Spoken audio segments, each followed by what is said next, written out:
there are functions that can be differentiated explicitly. So pag sinabi natin explicit, ito yung kayang-kaya mo siyang i-write agad-agad into y is equal to f of x. Supposedly, we have xy minus 2y is equal to 3.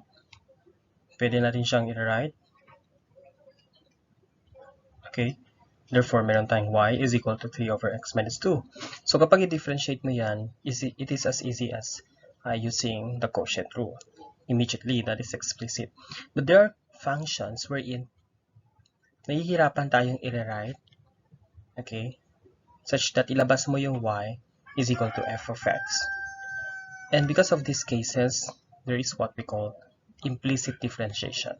Meaning to say, we are going to differentiate y with terms of x, and we do implicit when it is not obvious that we can rewrite it immediately into y equals f of x.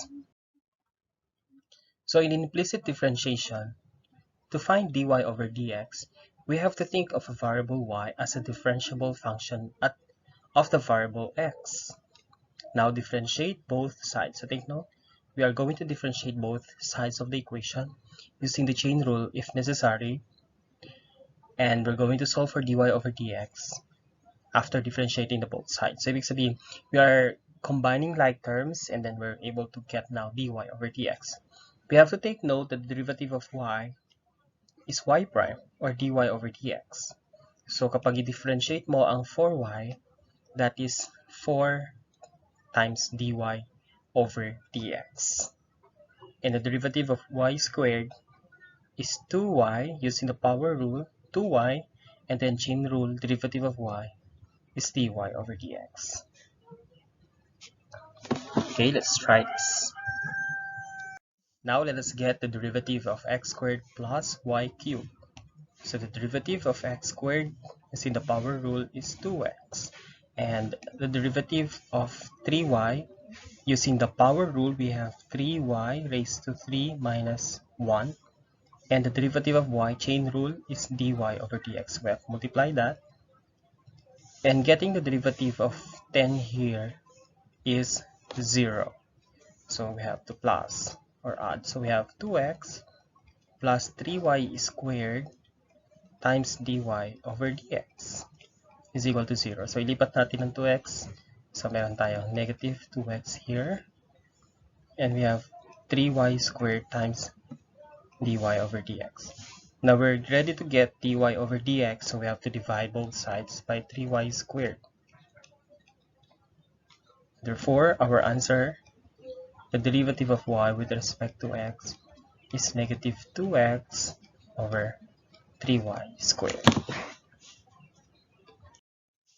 To get dy over dx from y times logarithm of y is equal to xy, we can see here that we can just divide both sides by y, so that we have logarithm of y is equal to x.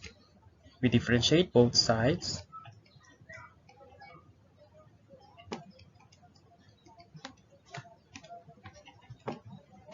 So that we have derivative of x is simply 1, and the derivative of logarithm of y follows the rule of chain rule. So we have 1 over y ln of 10, because that is common logarithm, and the derivative of y here, we have to get the derivative of that, and that is dy over dx.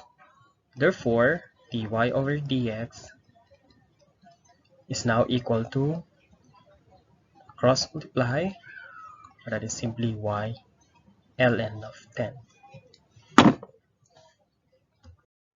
To get the derivative of 2 raised to 3y plus x squared, we're going to differentiate both sides.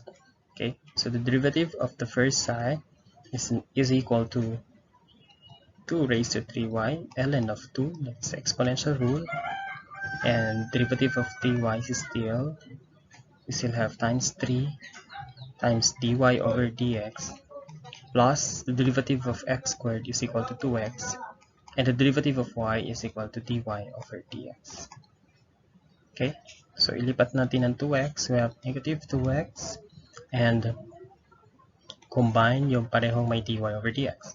So we have 2 raised to 3y ln of 2 times 3 times dy over dx minus dy over dx.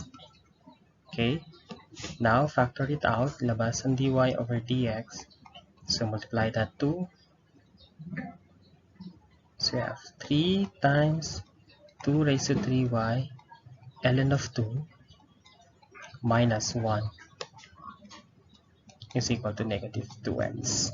But we can observe here as well that ln of 2, 3, or 3 ln of 2 can be written into ln of 2 raised to 3 power rule, which is equal to ln of 8.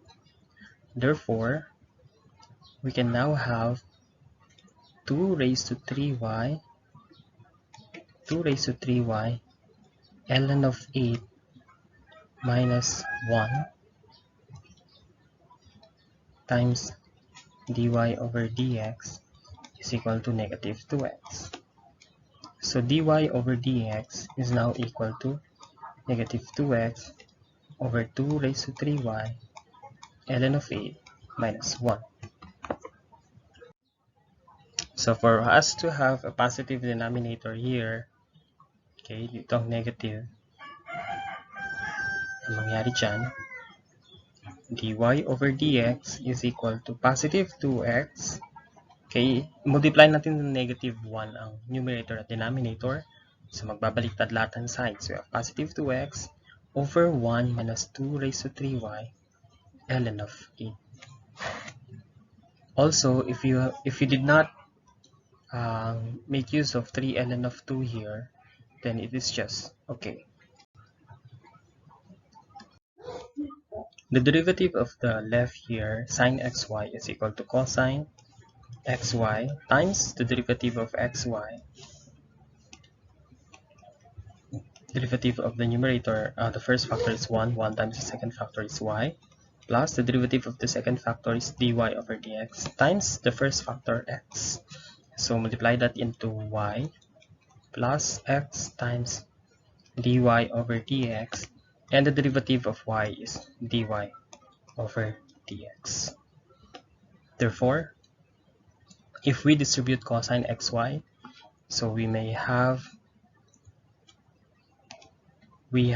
y cosine xy plus x cosine xy times dy over dx is equal to dy over dx. So ilipat natin ang y cosine xy, so we have negative y cosine xy. Ililipat natin ang dy over dx sa kabila, and then we factor out. So we have dy over dx times x cosine xy minus 1.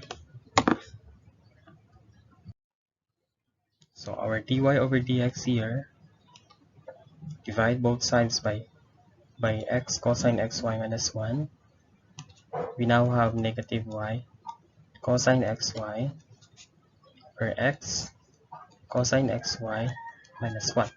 And again, we can multiply both sides by negative 1, so that dy over dx can also be equal to positive y cosine xy over 1 minus x cosine xy.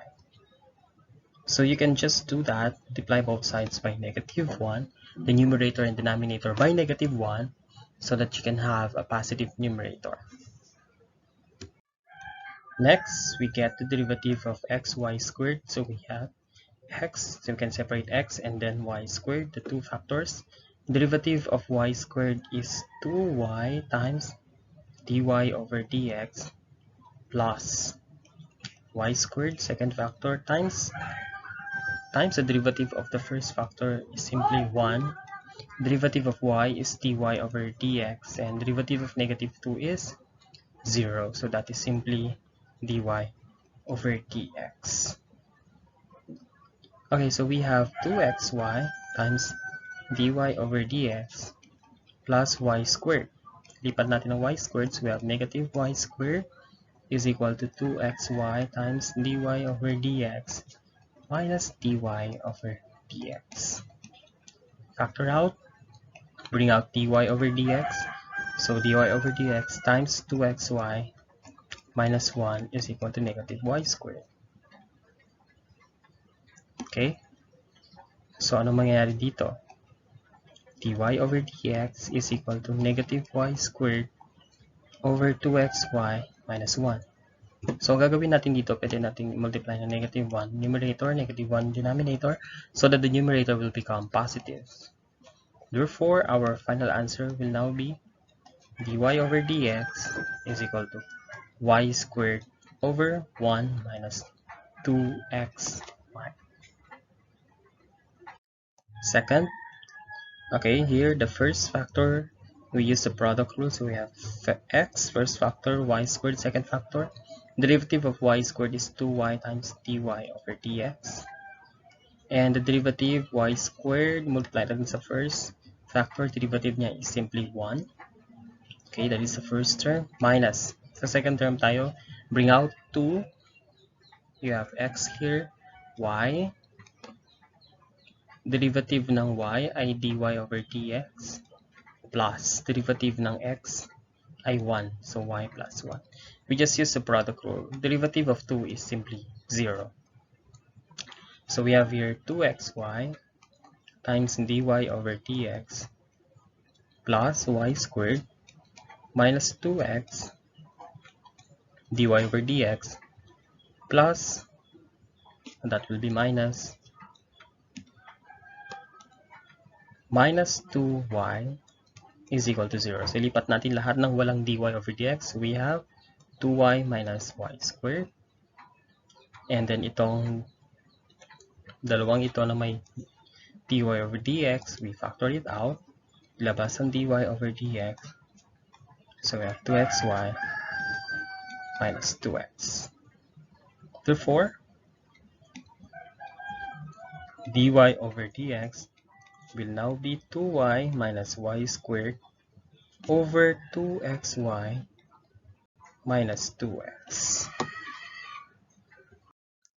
We first get the derivative of the left, and that will be second squared x minus 2xy times, okay, get the derivative of x minus 2xy because that makes use of chain rule, obviously. So we have 1 minus 2 times x, the first factor, plus y, the second factor. Derivative of the first factor, x, is 1. Derivative of the second factor, y, is dy over dx. Okay. So that will now give us, equate that into dy over dx. So we rewrite that. It will become second squared x minus 2xy times 1 minus 2x, distribute na natin yung 2, dy over dx minus 2y is equal to dy over dx. So kapag i-distribute natin ang second squared x minus 2y dito sa 3 terms na to, magkakaroon tayo, no? Second squared x minus 2xy times 1 minus 2y. Okay, separate natin itong negative 2x minus 2y minus 2x dy over dx times second squared x minus 2xy is equal to dy over dx. So next dito, pagsamahin natin yung may dy over dx at ililipat natin yung walang dy over dx. So ililipat natin ito. So we now have negative second squared x minus 2xy times 1 minus 2y.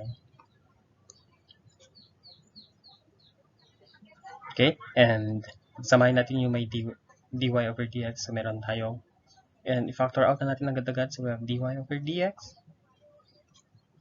And this will be 2x second squared x minus 2xy.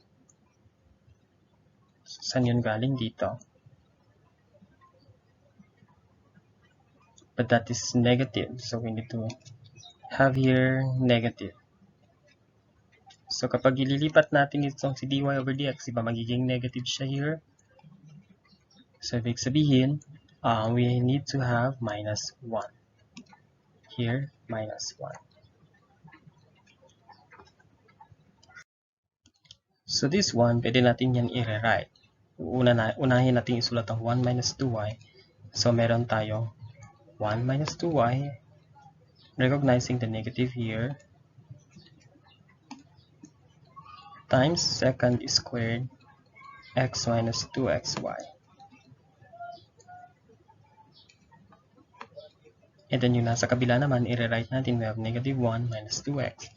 Unahin natin isulat ang negative 1 minus 2x times second squared x minus 2xy. Okay, so don't forget dy over dx. Therefore, dy over dx, i-divide natin ito sa kabilaan para matira lang sa left ay dy over dx. Kaya meron tayong negative of 1 minus 2y times second squared x minus 2xy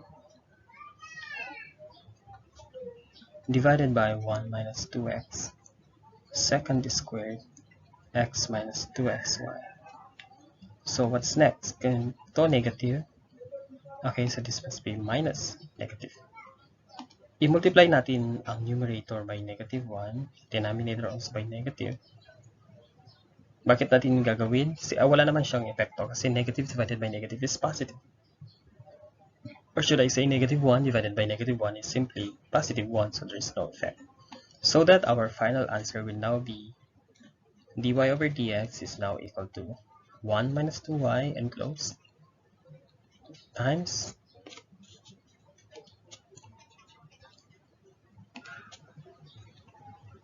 second squared x minus 2xy divided by 1 plus 2x second squared x minus 2xy. Kasi ito, negative, negative, positive, negative, negative 2 is now positive. So this becomes 1 plus 2x. So this will be our final answer. We get the derivative of the left. It makes use of cosine, arc cosine, pero nag-chain rule siya. So we have 1 over, recall arc cosine formula in differentiation. We have 1 over square root of 1 minus u squared times u prime. Okay, ito magiging u natin. U is equal to x plus 3y. Okay, and we differentiate 2x cubed and that will become 6x squared.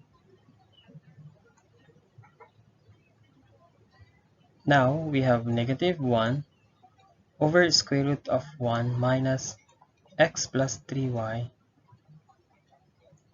squared. So substitute. The derivative of u here is 1 plus 3 dy over dx. So I have 1 plus 3 dy over dx is equal to 6x squared. So dito mapapansin natin na pwede tayong cross multiply. Okay? So pag mag-cross multiply tayo, cross multiply natin ang square root of 1 minus the square of x plus 3y, magkakaroon tayo ng 6x squared square root of 1. So kung isasama natin ang negative dyan, then this must be negative 6x squared square root of 1 minus the square of x plus 3y. So matitira dito sa left ay 1 plus 3 dy over dx. So the next thing here is ililipat natin ng 1. So we have negative 6x squared square root of 1 minus the square of x plus 3y minus 1. And that will be equal to 3 dy over dx. So what are we going to do next? Makikita natin na there is 3 there. So pwede natin siyang i-divide both sides. So let's see. Therefore, we now have dy over dx is equal to negative 6x squared square root of 1 minus the square of x plus 3y minus 1 divided by 3. Or you can rewrite that into dy over dx is equal to negative of 6x squared square root of 1 minus x plus 3y squared plus 1 over 3. They're just the same.